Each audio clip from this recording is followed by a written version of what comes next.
I'd like to welcome everyone to our Bible study that we use the Revised Common Lectionary on. This is Salado United Methodist Church. Today is the 25th of February, and the text that we're going to use for today is a text or our texts from the third Sunday in Lent. And so the first two lessons we'll look at are Exodus 20 and then also Psalm 19. I want you to know that this is pre-recorded, and the reason that it's pre-recorded is so that it can be edited and rendered so that we could put it on YouTube or the other venues that we use to push out the Bible study. Sometimes people ask me why I didn't mention something that will happen in 3 days, and the reason is because I don't know what they're going to be. So I just want you to know that that this is being recorded on a Thursday afternoon.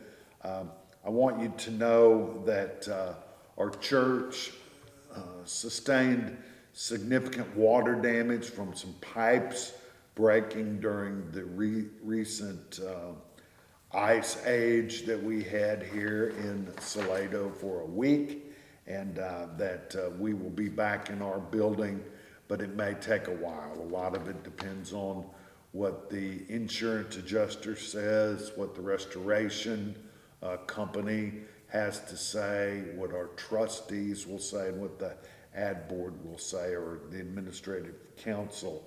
Our offices are now in the Yak, and the office hours are typically what they always are, Monday through Thursday, 9 to 4, and on Friday, 9 to 1. We'll be out of the buildings for a while. It could be 12 weeks. It could be longer. We just don't know. But this coming Sunday, we are going to begin our sojourn of worship at 9 o'clock and 11 o'clock on Sunday morning, and it will be at the Thomas Arnold Elementary School cafeteria.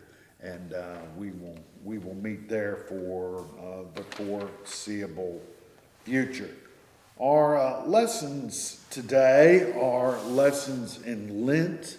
Often the Lenten texts that we use from the Revised Common Lectionary are rich texts. They're good texts. And the first one that we are going to be talking about is Exodus, and it will be Exodus 20, 1 through 17. This is either called the 10 Commandments or the Decalogue, the 10 words or 10 laws. And I want to start with the first two verses because they really set the stage for all the detail that will come later. It begins, "Then God spoke these words." And then there's a quote here from God. "I am the Lord your God who brought you out of the land of Egypt, out of the house of slavery."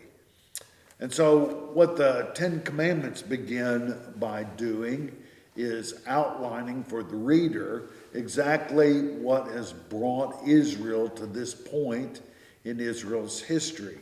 You'll remember that Israel wandered around the desert or the wilderness for about 40 years. Excuse me.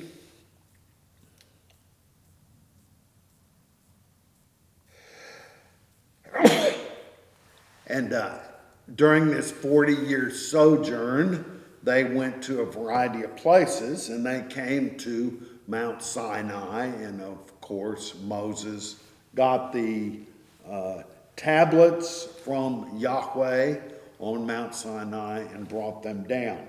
And so today we have the content of those tablets in our scripture lesson. And so God said that God had brought the people out of slavery, and out of the land of Egypt, and that is part of what God has done for Israel, which would have been in and of itself enough, but God is also going to give them laws or ordinances by which they can negotiate their social relations with one another and also negotiate their relationship with God. And so it begins, you shall have no other gods before me.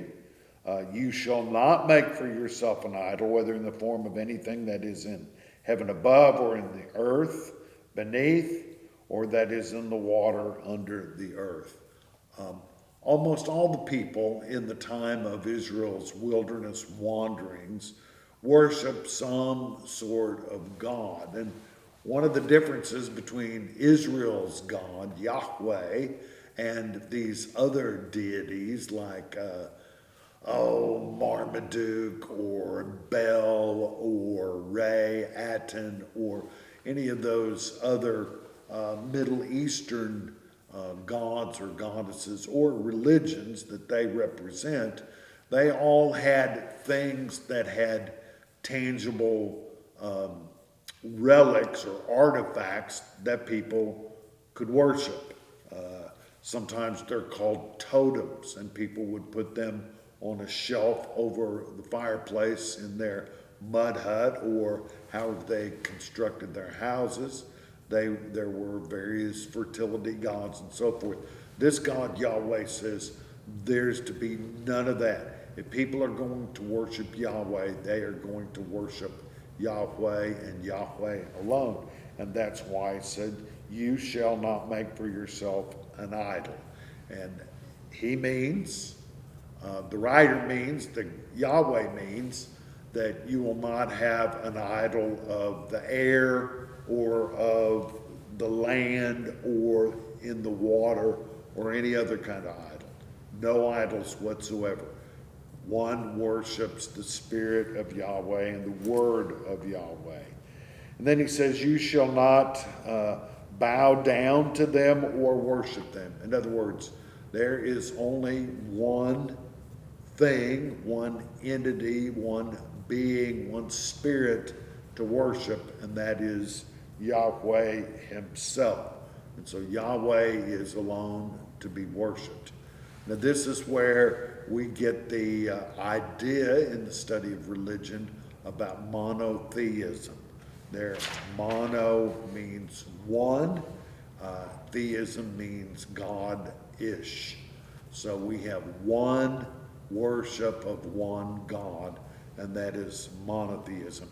And it's what made the Jewish or the Hebrew people absolutely unique in all of the other aspects of ancient Near East religion.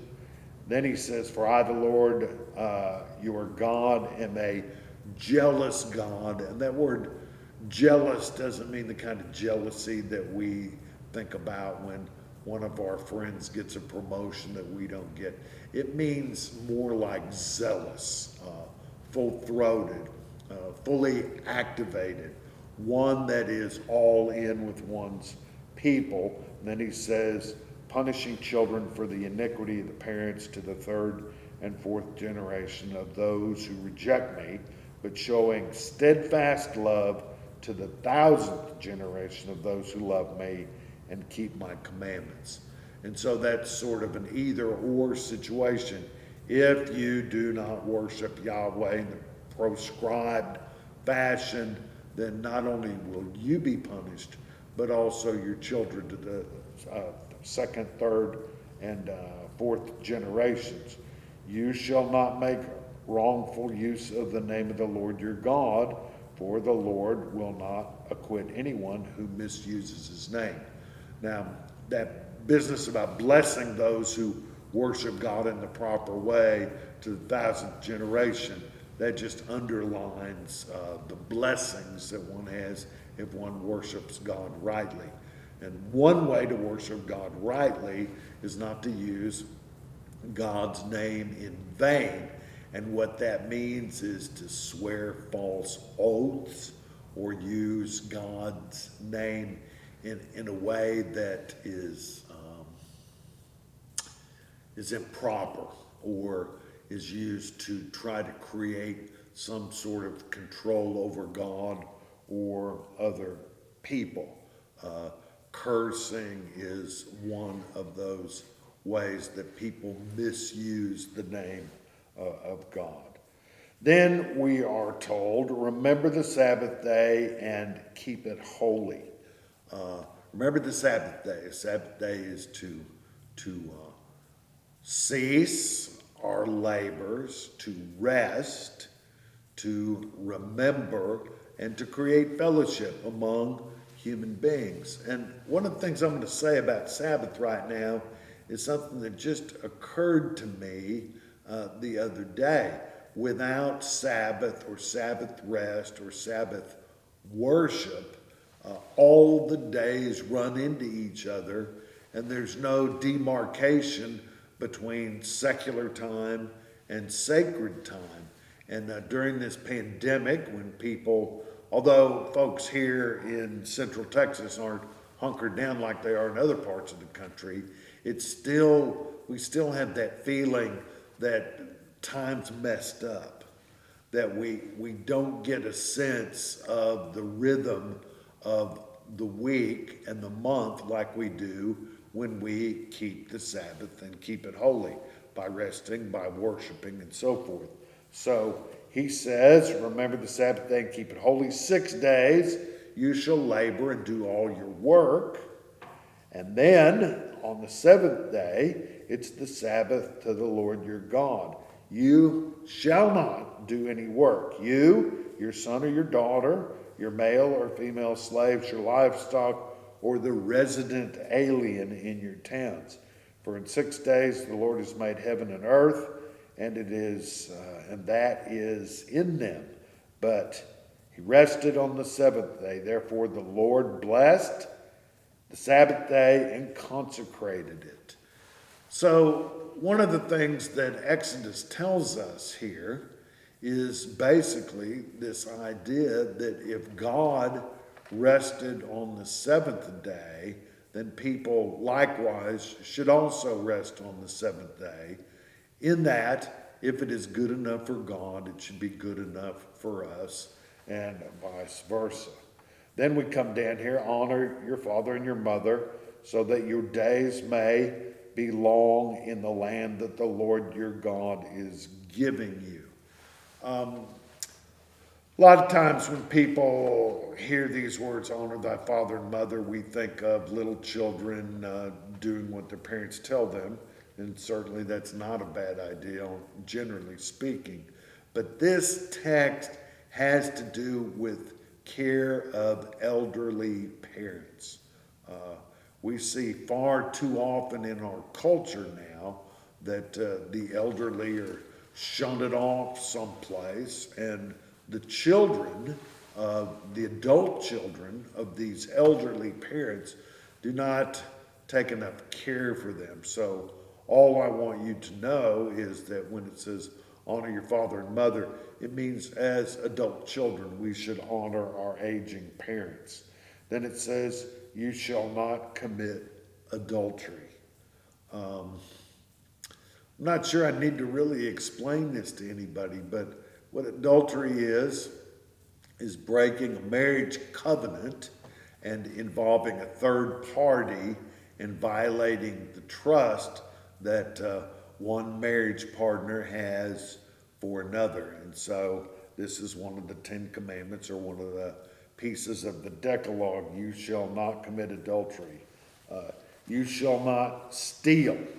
In other words, this is probably one of the first pieces of legislation that has to do with private ownership. And if something is yours, then you should feel secure that somebody else isn't going to snatch it, and vice versa. Then it says you shall not bear false witness against your neighbor. What this means is you should not bear tales against your neighbors that aren't true. We all know how to shade the truth. We all know how to make our neighbor look worse than he or she is. We all know that sometimes we withhold information that would make our neighbor look less guilty than they are. And these are all different facets of bearing false witness. Sometimes we bear false witness to gain an advantage in a business deal, for example, or to be more popular within a certain group, whether it's a neighborhood group or a church group or a school group. Whatever it is, it's not right, and it violates the rights of other people, and that is not to be done. Then he says, you shall not covet your neighbor's house. You shall not covet your neighbor's wife, or his female slave, or ox, or donkey, or anything else that belongs to your neighbor.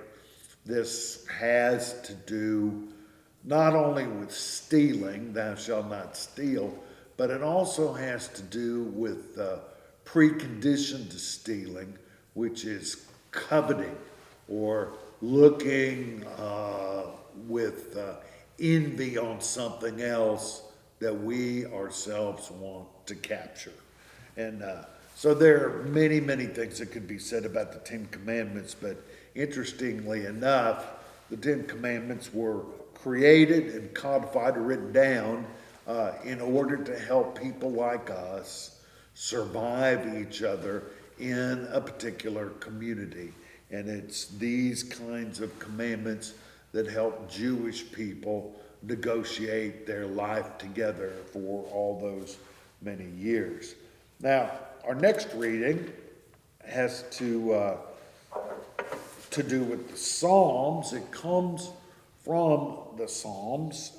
The first 6 verses have to do almost exclusively with the law, and that's why Psalm 19, which is what we're looking at after we've just looked at Exodus 20, Psalm 19 is paired with Exodus 20 because it has to do with the law. The law is sacred to Israel. It's not able to save people because God gave the law as a gift, not as a means of salvation. It is a gift so that people could live together in peace and in harmony. But obedience to the law, our response to the law that was given to us as a gift, is most appropriate as a response before God. So let me just take a look at Psalm 19 here. The heavens are telling of the glory of God. In other words, the heavens are telling us how glorious it is to be children of God and to worship this God. And the firmament proclaims God's handiwork. The firmament essentially means the sky. And so not only are the heavens telling, but the sky is praising. And so that's important to us. Or you could even say the sky, the firmament is proclaiming God's handiwork. Day to day pours forth speech. And that is very true of Yahweh. If you read the first 2 chapters of Genesis, you will see how chatty our God Yahweh is. Yahweh talks all the time. He speaks things into being in Genesis 1. But not only that, he also talks with the man and the woman and so forth. And night to night declares knowledge. And so this idea of speech, and the word speech could be translated into the Greek word logos or logic. When like the word decalogue comes from 10 words, that's what that means. The way we declare knowledge to one another is by speech.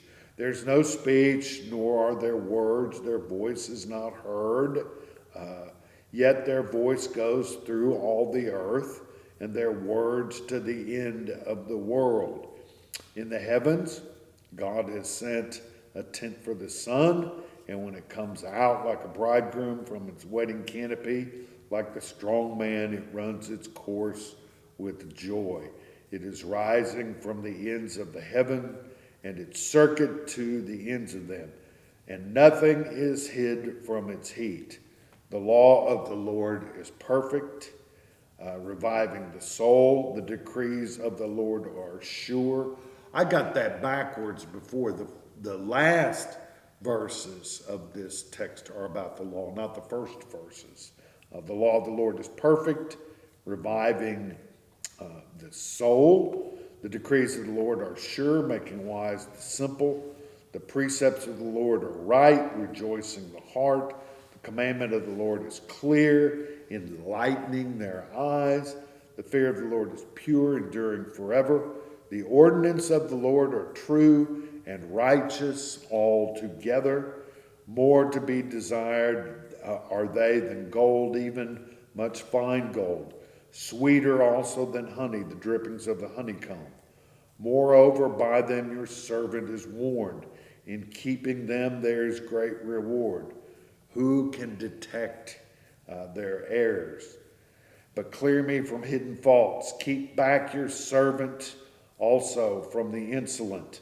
Do not let them have dominion over me. Then I shall be blameless and innocent of great transgression. Let the words of my mouth and the meditation of my heart be acceptable to you, O Lord, my rock and my redeemer. So it's interesting to me that we could say that the Torah of the Lord, and as you listen to me read those last verses, the Torah of the Lord is perfect, sure, right, clear, pure, and true. So that is one of the reasons that Psalm 19 is so popular among those who meditate upon the Psalms, because it tells us in a very clear and, I suppose you could say, linear way what the benefits of the Torah is and the law of the Lord. It's also, the Torah of Yahweh is soul reviving, wise making, heart rejoicing, eye enlightening, forever enduring. And so in this particular psalm we have a prescription for a good life. If one lives life by the commandments, if one lives life by the Torah, then one will be blessed for generation after generation after generation.